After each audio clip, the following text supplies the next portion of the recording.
G'day everyone, Buck up in far north Queensland. I'm running short of time today. I've been bloody busy this morning, guys, and I'm leaving my run a bit late. But I need to do this cook up this afternoon because I bought the roast on Wednesday and I want to use it today. So if you saw my last cook up, it was over the old mate fire pit using a rotisserie, guys, and the rotisserie I had really wasn't suited for that particular fire pit. But anyway, during that I thought I need a rotisserie that you can adjust up and down. If it's a bit hot, you can raise it up. If it's going off the boil a bit, you bring it down a bit lower. The perfect thing for that, and you've probably all heard of it, guys, is an Auspit. And here it is here.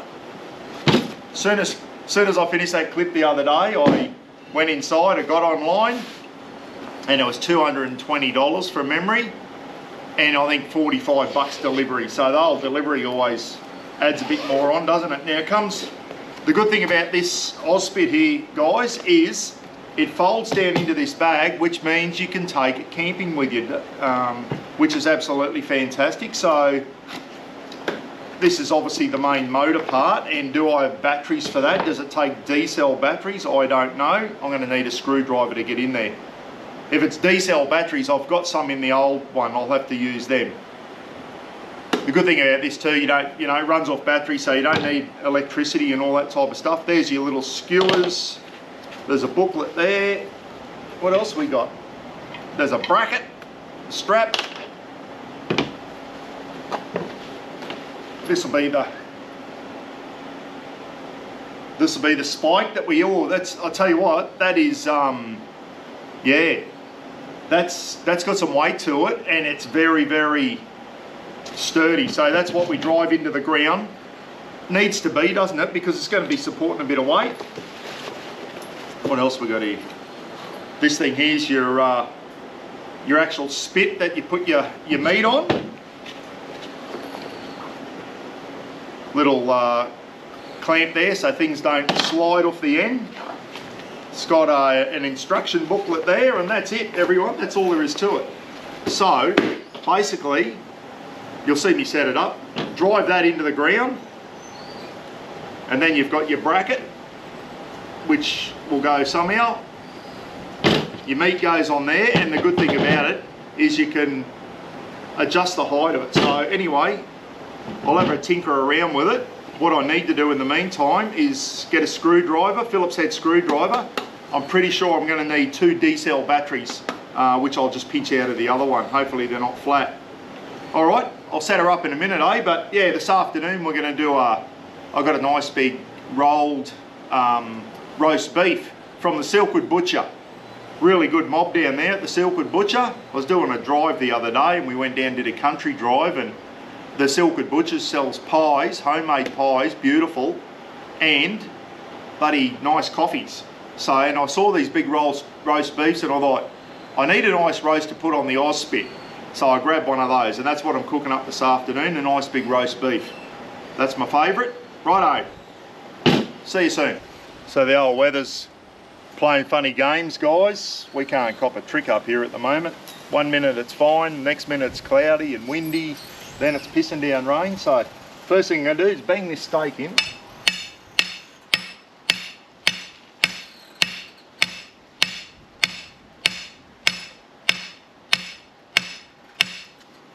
Normally I do this out in the backyard, guys, but if it rains, I don't want me roast in the rain, so I'm just going to get the fire pit under here. Gives it a little bit of protection at least.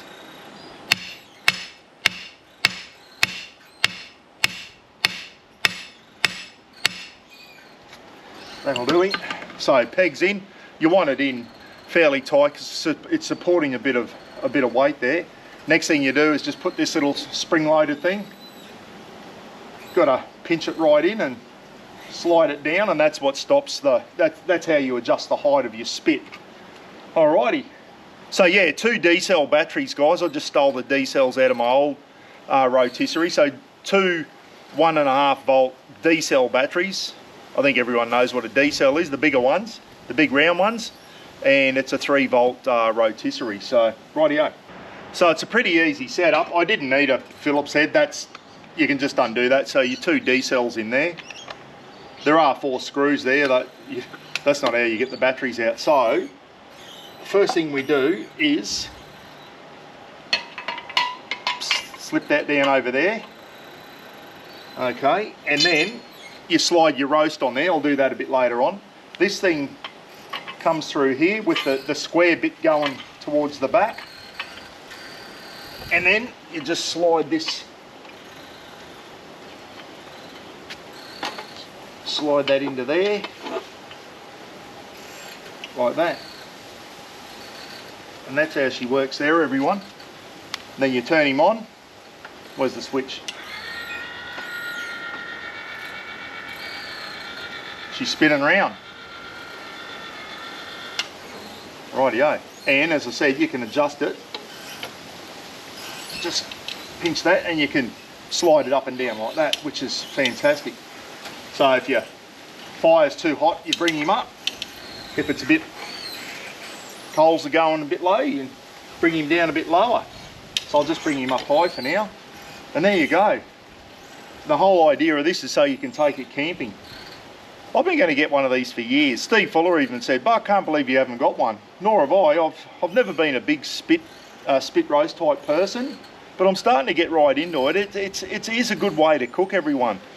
Really good way to cook. Went to Crazy's one night down in Harvey Bay. Did a couple little beefs up over the spit while we're having a chat and a beer. And I'll tell you what, it's a real quick, well, it's not quick. It's a simple way to cook. And it's a great way to cook. You sit around, if you want to have a few beers, have a chat. This is the best way to do it. Rightio. I'll go and grab the fire. I'm only going to use the Snow Peak fire pit today, guys. I was going to use the Old Mate fire pit out in the backyard, but I'll just use the Snow Peak. It's a little bit easier to set up and that, and a little bit less stuffing around. If I was using it in the backyard, I would have used the Old Mate one. So, rightio. It's a little bit early yet. I might get the charcoal going soon, but and then start getting the roast ready. It's a little bit early yet, but I just wanted to work out how to use that. But that is really quick and simple. Just drive your peg into the ground, and then that thing, and you can swivels around, guys. Look at that. So you swivel it away from the fire, put some more salt or whatever on it, swivel it back. They're fantastic. I'm really looking forward to using this. Righto, folks, here we go. I got the roast beef. It was in the Angle fridge in the BT50. I bought it on Wednesday. When I was out on a drive. So what you've got to do is roughly work out where your fire pit's going to be. Guess who's just coming out the back door going, "Oh, there's some beef over there. I might get a bit." A rapper. Hey mate, how are you? So yeah, so just work it. This is roughly where the fire pit's going to be here. Now the things that go in the prongs, I've put one in that way and then the other 2 prongs down the other way to try and hold that on, so that'll be on nice and firm there. So what I'm going to do now is, besides the eating bit, I love doing this, getting it ready. Rather than olive oil, I'm just going to use a bit of spray on canola oil, everyone. Season it up, and I've got something special here to season it up with besides salt and pepper. I got the wrong salt. That's going in the bin. All right, let's throw some pepper on. Roll him around. Pepper will stick to the oil, hopefully. And this one here, buddy, St. George garlic powder, given to me by Scotty and Tennille Jennings, everyone. Scotty was working out on a garlic farm there. And when Roz and I were camping at Surat on our way down to the Legends for Charity last year, Scotty and Tennille came down from St. George to Surat to say g'day, and we had a few beers that afternoon down in Surat after I'd been out to see Fisherman Fecky, and Scotty brought me all sorts of stuff. Buddy, black garlic, a massive bag of the biggest onions I've ever seen, and I was giving them away to everyone in the caravan park because Scotty gave me enough to stock Woolworths. So everyone was stocked up on some of the biggest and best looking onions I've ever seen. So bit of garlic powder there from St. George, and then I'm going to go and get a salt that's not stuck together. Bloody hell. Yeah, and once the charcoal's done, guys, I'll tell you what the other thing I'm going to do, everyone, is I'm going to cook it with the meter today. I'm going to put the meter in the end. See how that goes. Hopefully it won't get too hot over the charcoal. I know the new meters you can do that, but these, if these can go in a Weber, I'm sure they'll be all right if I just poke it in beside the spike here, and then I've got the iPad so I can tell when the meat's medium well inside. I'm going to cook it to medium well. So I'm going to try and use the meter today. I'll go and grab some salt, and then once the charcoal's ready, you'll see me put this over the spit, which will be good. A bit more oil. That's a rolled rib roast or something. So it's not just one big chunk of meat. It's like he's tied it up and all that type of stuff, and it's got the fat and that through it. So it'll be bloody beautiful. As we know, meat with a bit of fat through it, that's the flavour, isn't it? I'll tell you what, that garlic powder's looking all right on there. Let's go and get some salt. Rightio. That wind's going to be a problem, so you're going to blow. I'm going to have to get it nice and low because it's going to blow across. Righto, so grab the meter out. I'll put him in beside there, leave the end out. Hopefully this won't get too thing. So what I do now is go into the app and set up a cook. Tap to set up a cook. I want beef. What's this thing? Flank, T-bone, ribeye, no. Other.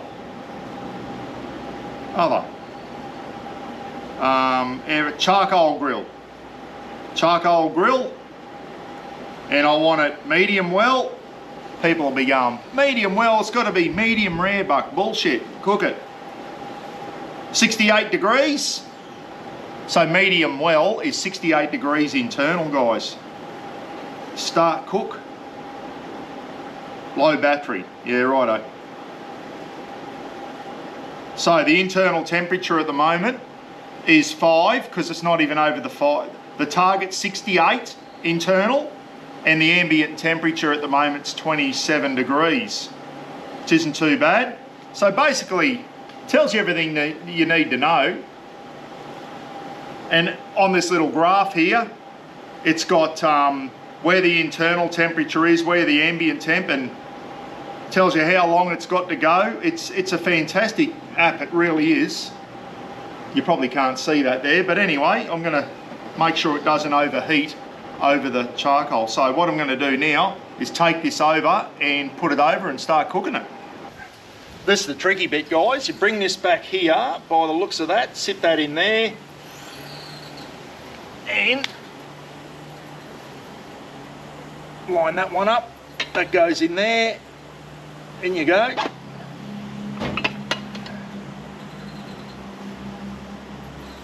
Alrighty, fire pit will come back a little bit more.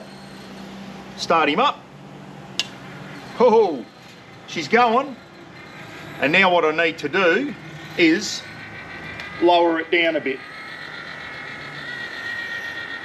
Down you come. Sit him about there for now.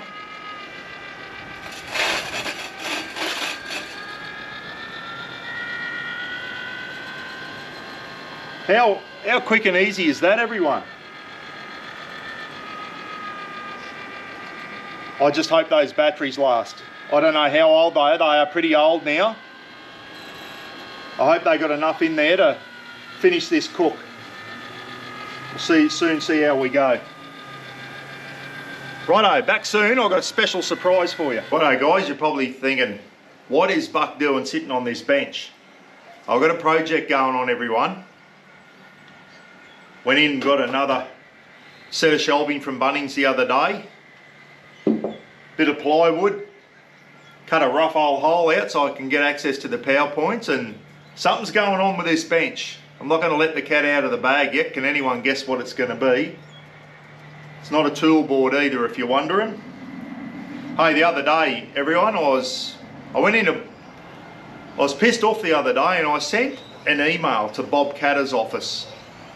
I saw how much politicians get paid in their pension when if they do a couple of terms, get voted out, how much pension they get. And I just thought, my God, you know, like, I'm not ungrateful for my army pension, everyone, my 20-year army pension, which doesn't exist anymore. And that's where I'm going with this one. I sent an email and said, you're struggling to get people in the Defence Force anymore. Bring back the 20-year pension. When I joined up, it was a career. Do 20 years in the military and you come out on a pension. Yeah, you can't live off it, but it was a nice little thank you for your service. And I get that every fortnight, everyone.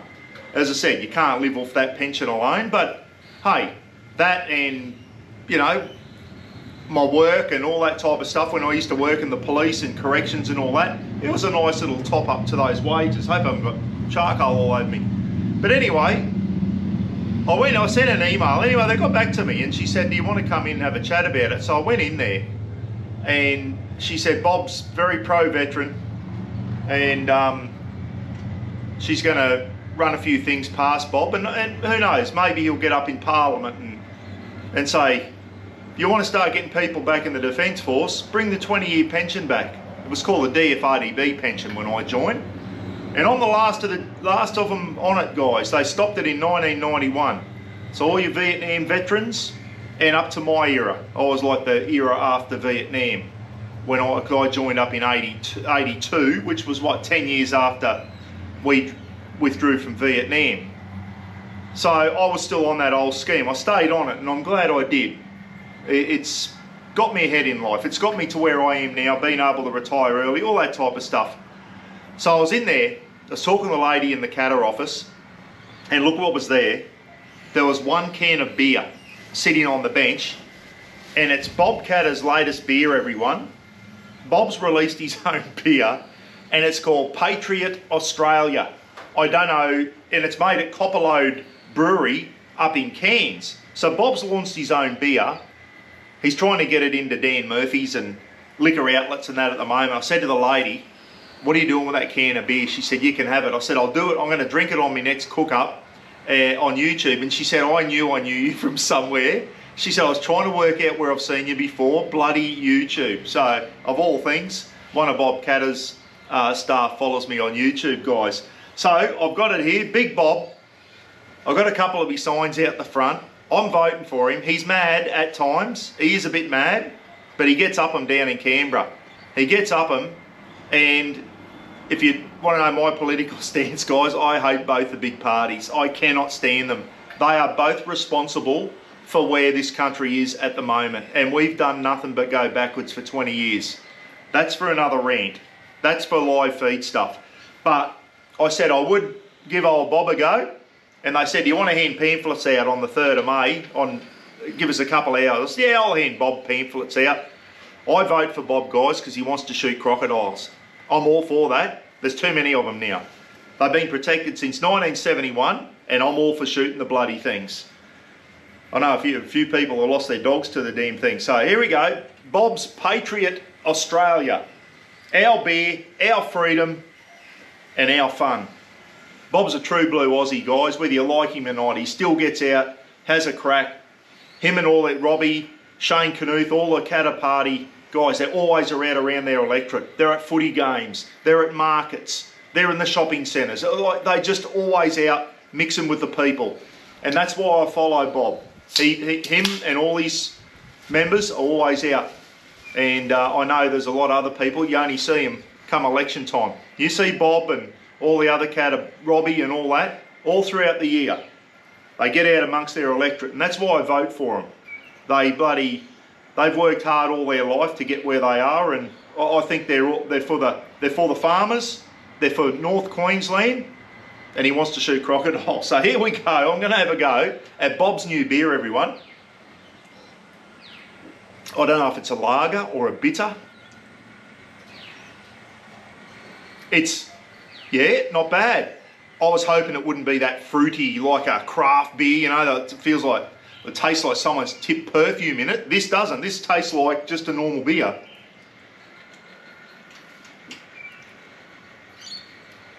Yeah, that's not too bad. Not too bad at all. Very drinkable. And there you go.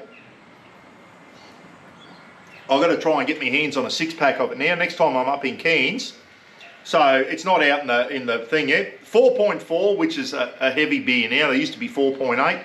They've reduced the alcohol content now. It lowers the tax on it. They are taxing the arse out of alcohol in this country, if you haven't noticed. It's almost enough to make people give up drinking. Almost. Anyway, good luck, Bob. I like what you do. I don't agree with everything he says, but he gets out and he has a crack, and we're losing our Australianism. I keep saying it. Bob's a true blue Aussie, guys. He really is. He bloody... When you go down to the big cities, you just think, is this still my country? Anyway, that's why I like living up here in the deep north. It still feels like you're in Australia. Righto, I've had to put some plywood up around the fire. I'll give you a look in a minute. The wind was creating havoc. It's very windy, and it blows the heat sideways, so not enough heat was getting up. But I put a couple of bits of plywood up there, left over from this, and it seems to be going all right now. The fire is back up and running. I'll give you a look. Excuse the plywood. I've had to do that just to keep the wind from blowing the heat sideways. That is always a problem when you're cooking with fire in the open. If it's windy, blows your bloody heat away. It's going all right, guys. I'll tell you what, it's smelling all right. I've just put a little bit of wood there too, just to try and get a little bit more heat going. Rather, the the heat was blowing away. So I've put a bit of wood on there now. Internal's 31. It's got to come up to 68. So it's getting there. It's almost halfway. What Roz wants is some spuds, guys. And what I'm thinking, we're going to wrap some spuds up in some alfoil, put them around the outside of the fire pit where there's a lot of nice heat. And every 10 minutes, I'll give them a turnaround with the big fire tongs, and we'll cook some spuds in the alfoil in there and have that with the roast beef. Hopefully Roz's got a bit of sour cream in that. We can put some sour cream or some butter and that on the spuds. So we're going to put some spuds around the outside. But I'll tell you what, that's looking good. It's looking real good. What is it now? It's 31, target 68 inside. It's at 31 at the moment. So it's going all right, and I've just cranked the heat up a little bit more. Going to use a bit more lump charcoal. That other charcoal I used is good, but it does burn out quickly. So I've gone to some lump charcoal and just a little bit of wood too, just to get that fire going, get a bit more heat under it. Starting to sizzle up, all the fat starting to crackle up or get really crispy. That is going to be beautiful. 2 on 1, goes himself and passes very, very late. Still play on until that. McIntyre will Come on, be forced to Cowboys. hand it over. He want his time over again then, could you? We just gave him a wrap just a minute ago. Good way to spend a Saturday arvo. Spuds are done. I'm just keeping them warm on the side. I just threw the spuds around in the coals. They're done. We haven't got too far to go. Internal of 57. We've got to get to 68. So we're getting there.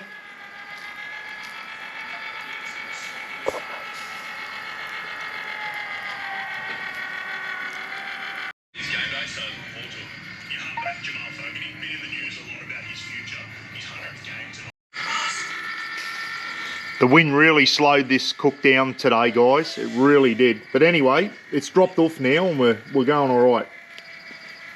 We've got an internal of 58. We need to get to 68. We're nearly there.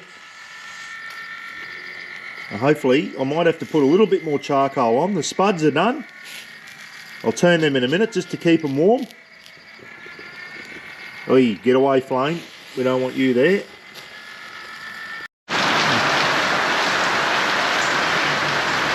We had 9 minutes to go, and this happened. Pissing down. Absolutely pissing down. Anyway, coals are going out.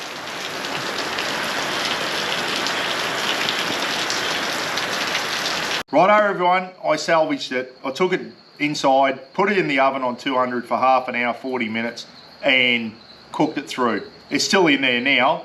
We just sliced off the outside. Roz said, yeah, it wasn't too bad. She doesn't mind her beef a little bit underdone, medium. I like mine well done. So anyway, took it in, threw it in the oven and salvaged it.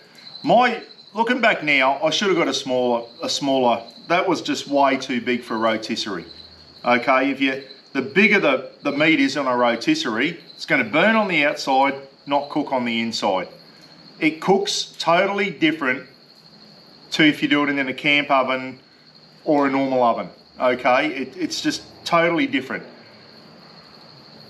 Last year I was down at, or a couple of years ago, I was down in Harvey Bay, went around to Jace's place from Crazy Dog Guys, and Jace did a couple little marinated beefs, and they were absolutely beautiful. That was way too big. It was way too big. You got to burn the shit out of the outside, and it still didn't cook inside. So I think the trick with a rotisserie with beef is just do a smaller piece. Okay, that's not so big. That was way too big. I got greedy. I went into the butcher. He had smaller ones. I said, no, give us the big one, mate. It'll be right. Bad mistake. My fault. We salvaged it. Ros did some mushroom gravy, some peas, not peas, beans and carrots.